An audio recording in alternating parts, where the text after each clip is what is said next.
Tim. I hope everybody can hear me. Most of you know me as the longest serving person who took, the longest person to make up their mind to become a Rotarian. So when I was inducted, I received a pin from, I think it was the district governor, you know, for taking so long. But I'm the type of person, for those who don't know me and those who know me, like Vassie, you've known me for years. I'm a committed person. I don't like to take on projects or do things unless I can give 110%, not just 5 or 50%. So that was one of the reasons why it took me so long, because I have so much going on and a busy life with young children, school age. So for me, being a mummy and being there for my boys was paramount, in addition to working and keeping a roof over our heads as well. But I stand before you with a very heavy heart. Usually I would have a piece of paper and, you know, because I don't like standing in front of people and making talks. I'm a doer, I like to be behind the scenes.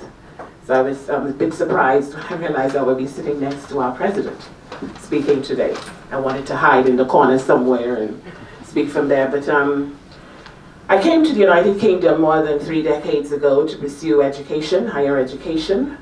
That I've done. I studied 5.5 years, obtained my degree from the American Intercontinental University in fashion design, went back for my master's in marketing. I've had 2 fashion businesses, one on Bond Street, the other one in Avery Row, and took time off after I lost my business due to silly mistakes. As a young person, you think you're on top of the world, and trusting people and not seeking proper legal advice. I ended up losing those businesses, but I started to freelance, and I've worked for international designers like Vivienne Westwood and Robinson Valentine, and I continue to freelance as a designer. But because of the type of work that I do as a designer, I'm all about the natural product. So I don't touch man-made fiber. I'm all about sustainability, renewable energy, anything to do with saving our planet. I like to keep that to myself sometimes, but today I will touch bases on that, because in addition to telling you about myself, I have to go back to the Bahamas. But to give you a little bit of what I was supposed to talk about, so me, little old me, I wear so many hats. I don't know where to start sometimes, but because I'm the type of person who likes to give. When my youngest son almost lost his life, he was on a life support machine, fighting for his life, I asked God. There were 8 children in St. Mary's intensive care neonatal unit, and I said, I prayed, because I'm a very spiritual person, and I said to God, you take my life and give my son my life, and I will devote my life to charity. And I haven't turned back, because in addition to working as a consultant in the London Borough of Camden, I support so many charities, including the Commonwealth Countries League. I've been a member of the Commonwealth Countries League for 3 decades. As a student, when I came here, I remember supporting the Bahamas. I'm a good fundraiser and I love to sell. People say, oh my gosh, you can't, people cannot turn you down, you know how to beg. I say, yes, I know how to beg for money, and I don't take it personally whatsoever, because it's all going to a good cause. But I also support the Girls Education Fund, which is the birth child of the Commonwealth Countries League, which it's been running now for about 50 years. And Vassie, that's how I met the lovely Vassie Daniels, who has been doing phenomenal work with both charities for many years. And under her wing, I also, you know, build up a lot of skills when it comes to organizing events. So I have my own events business as well, but I don't like talking about me. It's not about me. When I'm working for charities and when I'm working for different organizations, it's about the cause. It's about the work that I'm doing. It's never about me. Even when I organize the annual Valentine's Gala to raise money for the secondary education of girls, I'm at the back. I don't want to be at the forefront. I will do the vote of thanks, because I know the amount of people who have contributed their time and who give of themselves wholeheartedly and freely. So for me, I can't leave them out. I have to say thank you to them, because you know what, it takes a lot, and a lot of people don't value volunteers. I do. Because I remembered when I worked for the National Deaf Children's Society. My son, by the way, had a hearing impairment. And for many years, I had to, in his early years, he didn't speak until he was in reception or year 1. So I went and I studied Makaton. I went back to school, I learned BSL so that I can communicate to my child. I'm not one of those parents who will be in denial, because most people from the Black and minority ethnic communities, it's a stigma attached to any form of disability. And so I'm one of those people. It's, you know, they're ordinary human beings, and we need to love them and respect them and accept them for who they are. So for me, it was all about making sure that my son had the best start in life. And I give God thanks, because he's now in secondary school. He's just gone into year 11. My son just sat his science exams early. He got A stars. He's going to sit the rest of his exams next year. But he wants to be a scientist one day, and he has there's nothing stopping him. Sometimes he still has problems with his ears because he had implants.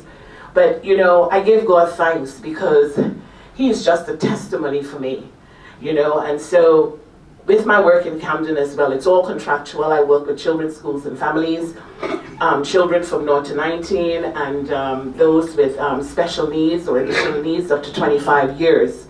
And it's all about making sure that they have a great start and meeting their needs. I sit on all of Camden's education panels, from admissions to, oh my God, all sorts. Every time there is a meeting, and all of the panels that I sit on, they're all voluntary. I'm on the district meeting for everything. I represent families throughout Camden. I'm their representative, and I stand up and I'm a voice for the people. Because for me, it is important to be a part of the decision-making process. Yes, there are people who sit at the top and who make decisions for those on the ground, but unless you are on the ground and you know how it works, that's the only way you will know how to meet the needs of those people. If you want to know what they need, just ask them.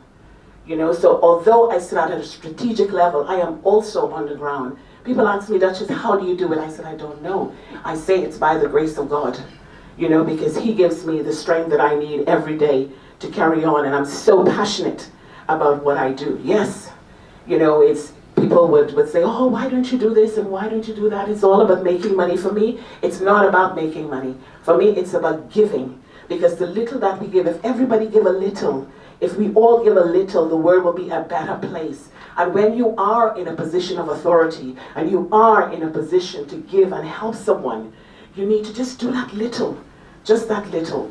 But anyway, enough about all of that. I really want to use my 10 minutes, and I'm going to use my 10 minutes. You can tell me when to shut up. Oh no! 1 minute left, 2 minutes left. But, you know, ladies and gentlemen, I thank the Rotary Club of London and the Rotary International for being there for my people.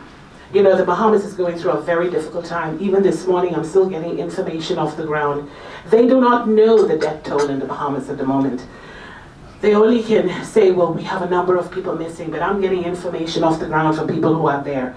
Father Cartwright just returned back to the UK. He was there for the storm. He was there. He wrote at the storm. He was there after the storm. And I just got some information through this morning on my way to Rotary. Hundreds of people are dead. It could go into the thousands. Abaco, Freeport Island has a population of 45,000 people. Abaco Islands has a population of I think it's 16,000 people. But you can see from the television how many people are being rescued. Where are the others? Among all the rebels, they don't even know. The Freeport Islands, they've been evacuated. All the people have been evacuated. You know what I mean. They've all been taken to safety. But now we're beginning to see the damage.